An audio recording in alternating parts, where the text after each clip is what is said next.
ഏവർക്കും സഹകാരി raise പ്ലസിന്റെ finding the root സീരീസിലേക്ക് സ്വാഗതം. നമ്മൾ ഇന്ന് ഫൈൻഡിങ് ദ റൂട്ടുമായിട്ടാണ് വന്നിരിക്കുന്നത്. അതായത് ഒരു ക്വസ്റ്റ്യൻ പറയുന്നു, ആ ക്വസ്റ്റ്യൻ വന്നിട്ടുള്ള SCERT പോർഷൻ, ഏത് SCERT ടെക്സ്റ്റിൽ നിന്നാണ് അത് വന്നിട്ടുള്ളത് എന്നുള്ള കാര്യമാണ് നമ്മൾ ഇന്ന് ഇവിടെ ഡിസ്കസ് ചെയ്യാൻ വേണ്ടിയിട്ട് പോകുന്നത്. അപ്പോൾ നമുക്ക് നേരെ എന്ത് ചെയ്യാം, ക്ലാസ്സിലേക്ക് പോവാം.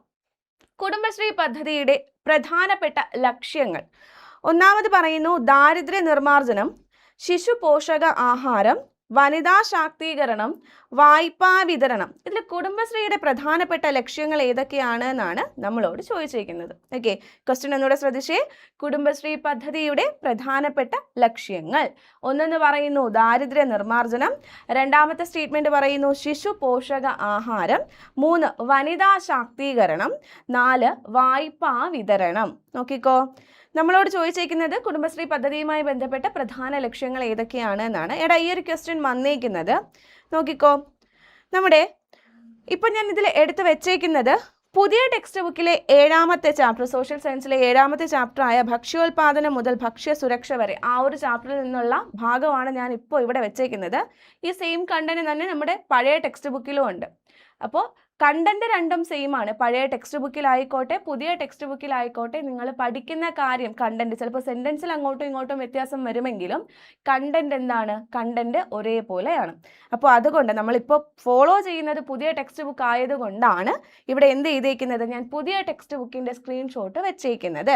ഓക്കെ, അപ്പോൾ 7ാമത്തെ ചാപ്റ്റർ ആയിട്ടുള്ള ഭക്ഷ്യോൽപാദനം മുതൽ ഭക്ഷ്യ സുരക്ഷ വരെ എന്നുള്ള ചാപ്റ്ററിലാണ് കുടുംബശ്രീയുടെ പ്രധാന ലക്ഷ്യങ്ങളെക്കുറിച്ചും കുടുംബശ്രീയെക്കുറിച്ചും ഒരു ഔട്ട്ലൈൻ പറഞ്ഞിട്ടുള്ളത്. ശ്രദ്ധിച്ചോ, എന്താണ് ഇതിൽ പറയുന്നതെന്ന്. ദാരിദ്ര്യ ലഘൂകരണവും സ്ത്രീകളുടെ സാമ്പത്തിക ഉയർച്ചയും ലക്ഷ്യമിട്ട് 1998 മെയ് 17 ആരംഭിച്ച പദ്ധതിയാണ് കുടുംബശ്രീ. വ്യക്തമായി പറയുന്നുണ്ട് കുടുംബശ്രീ എന്തിനു വേണ്ടിയാണ് വന്നത്. ദാരിദ്ര്യ ലഘൂകരണവും അതുപോലെ തന്നെ സ്ത്രീകളുടെ സാമ്പത്തിക ഉയർച്ചയും, സ്ത്രീകളുടെ സാമ്പത്തിക ഉയർച്ചയും ലക്ഷ്യമിട്ട് 1998 മെയ് 17 ആരംഭിച്ച പദ്ധതിയാണ് കുടുംബശ്രീ. എടാ, അപ്പം നോക്കിക്കേ, എന്താണ് കുടുംബശ്രീയുടെ പ്രധാനപ്പെട്ട ലക്ഷ്യം എന്ന് പറയുന്നത്. ഒന്ന് എന്ന് പറയുന്നത് ദാരിദ്ര്യം ലഘൂകരിക്കുക. എന്താണ് ദാരിദ്ര്യ ലഘൂകരണം എന്ന് പറയുന്നത് നമ്മുടെ കുടുംബശ്രീയുടെ പ്രധാനപ്പെട്ട ഒരു ലക്ഷ്യമാണ്. അതുപോലെ തന്നെ വനിതാ ശാക്തീകരണം, സ്ത്രീ ശാക്തീകരണം എന്ന് പറയുന്നതും എന്താണ് നമ്മുടെ കുടുംബശ്രീയുടെ പ്രധാനപ്പെട്ട ഒരു ലക്ഷ്യമാണ്. സ്ത്രീകളുടെ സാമ്പത്തിക ഉയർച്ച കൊണ്ടുവരിക, സ്ത്രീകളെ സാമ്പത്തികമായി മുൻധാരയിലേക്ക് എത്തിക്കുക എന്ന് പറയുന്നതും കുടുംബശ്രീയുടെ പ്രധാനപ്പെട്ട ഒരു ലക്ഷ്യമാണ്.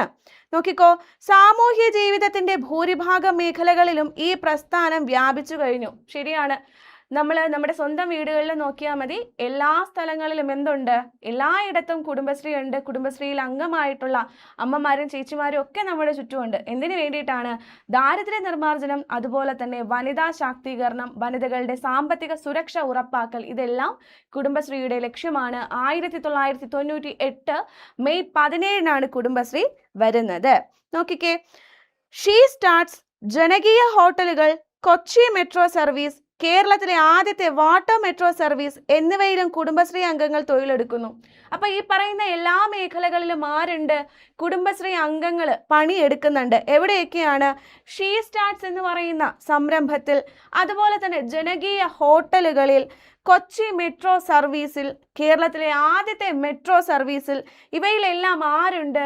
കുടുംബശ്രീ അംഗങ്ങൾ തൊഴിലെടുക്കുന്നുണ്ട്. അടുത്ത സെന്റൻസ് ശ്രദ്ധിച്ചോ, രാജ്യത്തെ ബഹുഭൂരിപക്ഷം സംസ്ഥാനങ്ങളിലും കുടുംബശ്രീ മാതൃക ഏറ്റെടുത്തിട്ടുണ്ട്. അപ്പൊ നമ്മുടെ ഇന്ത്യ രാജ്യത്തെ എല്ലാ സംസ്ഥാനങ്ങളിലും എന്തുണ്ട്? കുടുംബശ്രീ നിലവിലുണ്ട്.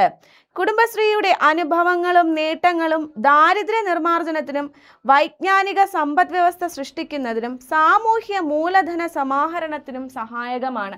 എടാ, പറയുന്നതൊന്നുമില്ല, നമ്മളോട് ചോദിച്ചേക്കുന്നത് എന്താണ്? കുടുംബശ്രീയുടെ ലക്ഷ്യങ്ങൾ എന്താണ് എന്നുള്ളതാണ്. ഇപ്പൊ നമുക്കൊരു കാര്യം മനസ്സിലായി, വനിതാ ശാക്തീകരണം, വനിതകളുടെ സാമ്പത്തിക ഉന്നമനം, അതുപോലെ തന്നെ എന്താണ് ദാരിദ്ര്യ നിർമ്മാർജ്ജനം എന്നിവയ്ക്ക് വേണ്ടിയിട്ട് 1998 മെയ് 17 ആരംഭിച്ച പദ്ധതിയാണ് എന്തെന്ന് പറയുന്നത്, കുടുംബശ്രീ. നമ്മുടെ സമൂഹ ജീവിതത്തിന്റെ എല്ലാ ഭാഗങ്ങളിലും കുടുംബശ്രീ ഇപ്പോൾ വ്യാപിച്ചു കഴിഞ്ഞിട്ടുണ്ട്. എവിടെ നോക്കിയാലും കുടുംബശ്രീ പ്രവർത്തകരുണ്ടാവും അല്ലേ. നമ്മുടെ കൊച്ചി മെട്രോയിലായിക്കോട്ടെ, വാട്ടർ മെട്രോയിലായിക്കോട്ടെ, ജനകീയ ഹോട്ടലുകളിലായിക്കോട്ടെ, ഷീ സ്റ്റാർട്ട്സ് എന്ന് പറയുന്ന സംരംഭത്തിലായിക്കോട്ടെ എന്ന് വേണ്ട നമ്മൾ കാണുന്ന എല്ലാ മേഖലകളിലും ആരുണ്ട്?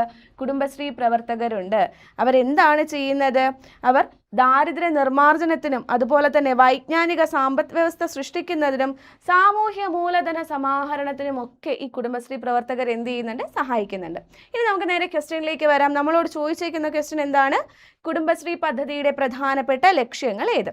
നമുക്കറിയാം ദാരിദ്ര്യ നിർമ്മാർജ്ജനം എന്ന് പറയുന്നത് കുടുംബശ്രീയുടെ പ്രധാനപ്പെട്ട ഒരു ലക്ഷ്യമാണ്. അപ്പോൾ ഒന്നാമത്തെ പ്രസ്താവന ശരിയാണ്. ശിശു പോഷകാഹാരം എന്നുള്ളത് കുടുംബശ്രീയുടെ പ്രധാനപ്പെട്ട ലക്ഷ്യമല്ല. വനിതാ ശാക്തീകരണം എന്ന് പറയുന്നതും എന്താണ്? കുടുംബശ്രീ പദ്ധതിയുടെ പ്രധാനപ്പെട്ട ഒരു ലക്ഷ്യമാണ്. അപ്പോൾ എട്ടാമത്തെ ക്വസ്റ്റ്യൻ്റെ ആൻസർ എന്ന് പറയുന്നത് 1ഉം 3ഉം ശരി, അതായത് ഡി ഓപ്ഷനാണ് ഇവിടെ നമ്മുടെ ആൻസർ ആയിട്ട് വരുന്നത്. അപ്പോൾ ഈ ഒരു ഭാഗം വന്നേക്കുന്നത് പുതിയ ടെക്സ്റ്റ് ബുക്കിലെ കാര്യമാണ് ഞാൻ ഇവിടെ പറഞ്ഞത്. പഴയ ടെക്സ്റ്റ് ബുക്കിലും ഈ ഒരു കാര്യം വ്യക്തമായിട്ട് പറയുന്നുണ്ട്, കുടുംബശ്രീ എന്താണെന്നൊക്കെ. ഓക്കെ, അപ്പോൾ എവിടെയാണ് ഇത് പറയുന്നതെന്ന് ചോദിച്ചു കഴിഞ്ഞാൽ നമ്മുടെ SCERT ടെക്സ്റ്റ് ബുക്കിൽ 6ാം ക്ലാസ്സിലെ 7ാമത്തെ ചാപ്റ്റർ ആയിട്ടുള്ള ഭക്ഷ്യോൽപാദനം മുതൽ ഭക്ഷ്യ സുരക്ഷ വരെ എന്ന് പറയുന്ന ചാപ്റ്ററിലാണ് ഈ ഒരു കാര്യം പറയുന്നത്. എടാ, അപ്പം നമ്മൾ ഇന്ന് പഠിച്ച കാര്യങ്ങൾ എല്ലാവർക്കും മനസ്സിലായി കാണുമെന്ന് വിചാരിക്കുന്നു. നമ്മൾ കുറച്ച് ക്വസ്റ്റ്യൻസ് പഠിച്ചിട്ടുണ്ടായിരുന്നു, അത് വന്നിട്ടുള്ള SCERT പോർഷൻ ഏതാണെന്നും പറഞ്ഞിട്ടുണ്ട്. അപ്പോൾ പറഞ്ഞ കാര്യങ്ങളൊക്കെ എല്ലാവർക്കും മനസ്സിലായി കാണുമെന്ന് വിചാരിക്കുന്നു. പുതിയൊരു ക്ലാസ്സിൽ നമുക്ക് വീണ്ടും കാണാം. താങ്ക്